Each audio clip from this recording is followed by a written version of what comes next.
পুনৰ অসম নাগালেণ্ড সীমান্তত একাংশ নগা দুৰ্বৃত্তৰ চৰম উদ্ভণ্ডালি পুনৰ অসমীয়া লোকক টাৰ্গেট কৰিছে এই নগা দুৰ্বৃত্তই যি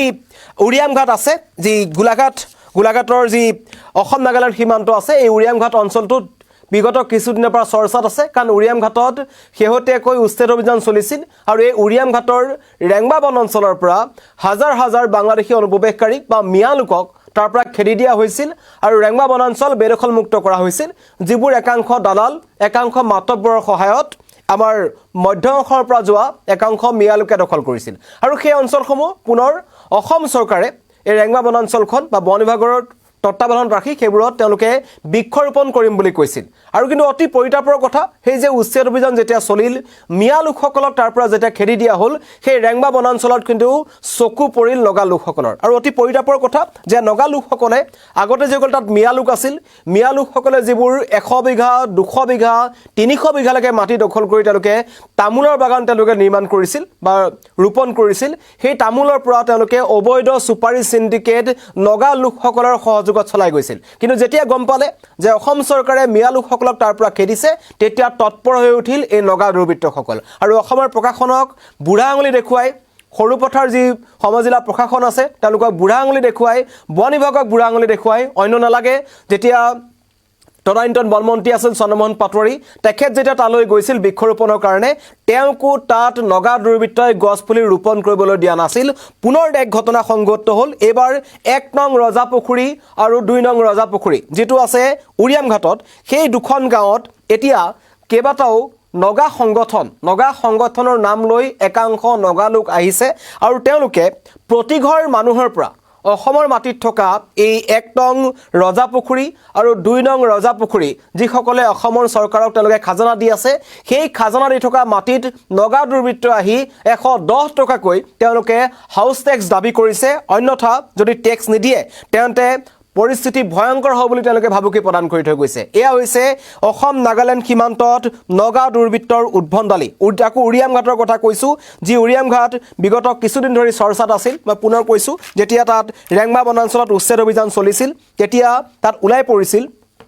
যে তাত কিমান মিয়া লোক সোমাই আছে আৰু যেতিয়া মিয়া লোকক খেদা হ'ল এতিয়া আহি গ'ল নগা আৰু তাৰ কাৰণে এতিয়া সীমান্তত থকা অসমীয়া লোকসকলে দুনাও দোহৰিত আছে পূৰ্বতে যদি মিয়াৰ দাদাগিৰি আছিল এতিয়া হৈছে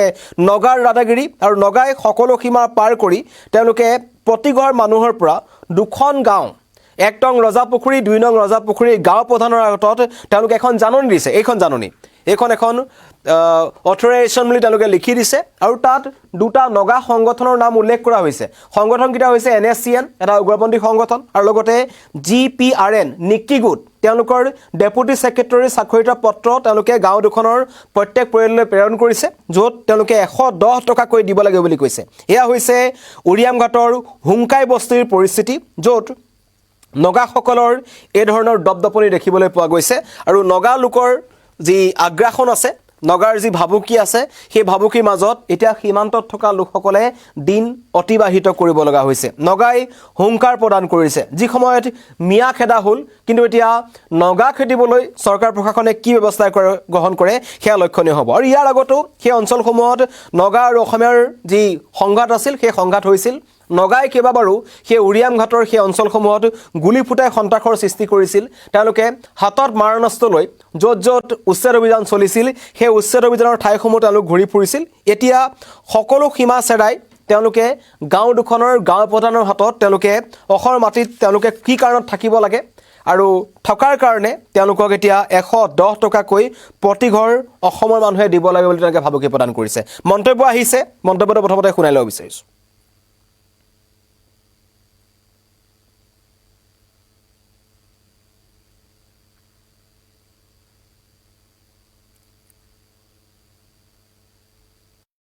এটা আহে और এটা কাগজ দিয়ে চিঠি দি পেলাই সি মানে মান গুচি যায় চিঠিত লিখা আছে তাৰ মানে এইটো হাউচ টেক্স দিব লাগে বুলি আমি চিঠিখনে পাৰিছো নগাটো একো মাত দিয়া নাই সেই সিধা ডাইৰেক্ট চিঠি দি পেলাই পলাই গ'ল টেক্সটো দিব নেকি টেক্স নিদিও আৰু কেনেকা দিম আমি নিজে খোলা ভঙা মাটি আমি কেনেকা টেক্স দিম চৰকাৰে যদি টেক্স বিচাৰে তেতিয়া তাক দিব পাৰো আমি আৰু সি যধে মধে পাব্লিক আহি টেক্স বিচাৰিলে কেনেকা দিম বা হাউচ টেক্স বিচাৰিলে কেনেকা দিম এটো আসাম সৰকাৰ হাউস টেক্স লক বা মাটিৰ খাজনা লওক তাক আমি দিব পাৰিম। মোৰ 1 নম্বৰ ৰাজাপুখুৰী, এতিয়া এই 2 নং ৰাজাপুখুৰী, দুখন গাঁৱতে ইহঁতে চিঠি দি গৈছে। নগা এটা আহে আৰু এটা কাগজ দিয়ে, চিঠি দিয়ে, চিঠি দি পেলাই সি মানে গুচি যায়। চিঠিত লিখা আছে তাৰমানে এইটো হাউচ টেক্স দিব লাগে বুলি। আমি চিঠিখনে পাৰিছোঁ, নগাটো একো মাত দিয়া নাই, সেই চিধা ডাইৰেক্ট চিঠি দি পেলাই পলাই গ'ল। টেক্স নিদিওঁ আৰু কেনেকৈ দিম? আমি নিজে খোলা ভঙা মাটি আমি কেনেকৈ টেক্স দিম? চৰকাৰে যদি টেক্স বিচাৰে তেতিয়া তাক দিব পাৰোঁ আমি, আৰু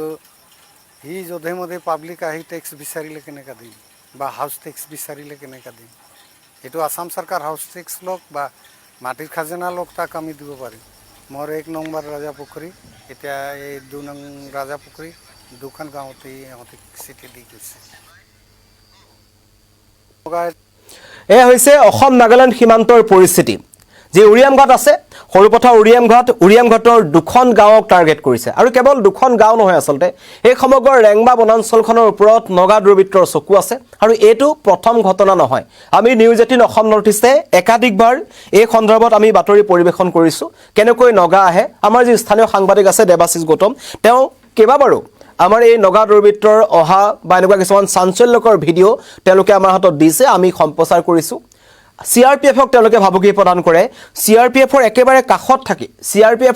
কাষত থকা কেম্পৰ কাষত তেওঁলোকে গুলি ফুটাই থৈ গৈছে। অসমৰ মাটিত বহি থকা, অসমৰ মাটিৰ যি পথাৰ আছে তাত বহি থকা অসমীয়া লোকক তেওঁলোকে নথি পত্ৰ বিচাৰি বিভিন্ন সময়ত হাৰাশাস্তি কৰি আহিছে। এয়া হৈছে একাংশ নগা দুৰ্বৃত্তৰ উদ্ভণ্ডালি। কিন্তু ইয়াৰ পাছতো আমাৰ যি ৰাজ্যসভাৰ সৈতে শান্তি বাৰ্তাৰ কথা কৈ আছে, মেঘালয়ৰ সৈতে সীমা সমস্যাৰ সমাধানৰ কথা কৈ আছে, নাগালেণ্ডৰ সৈতে কথা কৈ আছে, কিন্তু এতিয়াও এই সমস্যাসমূহ সমাধান হোৱা নাই। কেৱল সৰুপথাৰ বুলি নহয়, মৰিয়নি সমষ্টিতো এতিয়া নগা আৰু অসমীয়াৰ সংঘাত আছে। নগা দুৰ্বৃত্তই মন গ'লেই তাত থকা ক্ষুদ্ৰ চাহ খেতিয়কসকলক তেওঁলোকে ভাবুকি প্ৰদান কৰে। মন গ'লে তেওঁলোকে যি অসমৰ কৃষকসকল আছে তেওঁলোকক তাৰ পৰা উঠাই লৈ যায়। আৰু এনেকৈ এতিয়া সীমান্তত বিনিদ্ৰ ৰজনী কটাব লগা হৈছে। ইতিমধ্যেই আপোনালোকে মন্তব্য শুনিলে, NACN আৰু GPRN নিকি গোটৰ ডেপুটি ছেক্ৰেটাৰী স্বাক্ষৰিত দুখন পত্ৰ তেওঁলোকে 1 নং ৰজাবাৰী আৰু 2 নং ৰজাবাৰী গাঁও প্ৰধানৰ হাতত দি থৈ গৈছে, য'ত স্পষ্টকৈ উল্লেখ আছে যে এই মানুহখিনিয়ে, এই গাঁও দুখনৰ মানুহখিনিয়ে নগাক হাউচ টেক্স দিব লাগিব, মানে ঘৰ নিৰ্মাণৰ কাৰণে তেওঁলোকে টেক্স দিব লাগিব, প্ৰতিমাহে দিব লাগিব, 110 টকাকৈ দিব লাগিব। এইটো কেনেকৈ সম্ভৱ? চৰকাৰ প্ৰশাসন আছে, জিলা প্ৰশাসন আছে, আৰু অতি পৰিতাপৰ কথা, এই সীমান্তৰ যিসকল অসমীয়া লোক আছে বা অসম সীমান্তত থকা যিসকল লোক আছে, সেইখিনি লাগিলে অসমীয়াই হওক বা অন্য যি ভাষাৰ লোক আছে, তেওঁলোকে বাৰম্বাৰ কৈ আহিছে যে সীমান্তত অসম আৰক্ষীৰ কেম্প লাগে। কাৰণ CRPFৰ ওপৰত তেওঁলোকে বিশ্বাস নকৰে, কাৰণ CRPFে নগা লোকসকলৰ সপক্ষে বা তেওঁলোকৰ সমৰ্থন কৰাৰ অভিযোগ উত্থাপন হৈ আহিছে আগৰ পৰাই। CRPFে তাত নগাৰ পৰা পিটনো খাই থৈছে তাত কেমেৰাৰ সন্মুখত। তথাপিও কিন্তু এই নগা দুৰ্বৃত্তসকলৰ বিৰুদ্ধে সাহসী এটা ব্যৱস্থা গ্ৰহণ কৰিবলৈ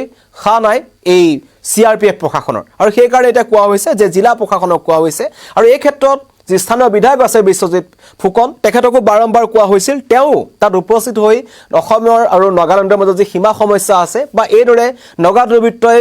সময়কে ভাবুকি প্ৰদান কৰাক লৈ তেওঁ তৎপৰ হৈছিল, কৈছিল জিলা প্ৰশাসনে ব্যৱস্থা গ্ৰহণ কৰিব। কিন্তু সকলো ফুটুকাৰ ফেন, না চৰকাৰ প্ৰশাসনে ব্যৱস্থা গ্ৰহণ কৰিছে, না CRPFে কৰিছে, না গোলাঘাট আৰক্ষীয়ে কৰিছে, কোনো একো ব্যৱস্থা গ্ৰহণ কৰা নাই। যাৰ ফলত এতিয়া এইদৰে নগা আহি অসমৰ মাটিত সোমাই গাঁও প্ৰধানৰ হাতত তেওঁলোকৰ সংগঠনৰ স্বাক্ষৰিত পত্ৰ দি থৈ গৈছে, য'ত স্পষ্টকৈ লিখা আছে প্ৰত্যেক ঘৰ অসমীয়াই এতিয়া 110 টকাকৈ নগাক হাউচ টেক্স দিব লাগিব। ধন্যবাদ।